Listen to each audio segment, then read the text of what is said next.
Hello, and welcome to another edition of Office Systems Tech Tips.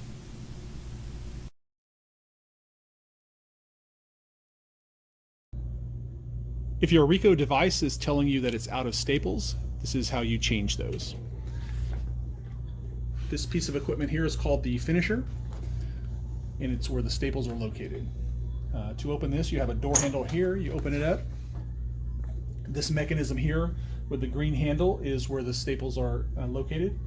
To open that, you lift up on this, and the staple cartridge is here. Put your thumb there and pull it down, and it pops right out.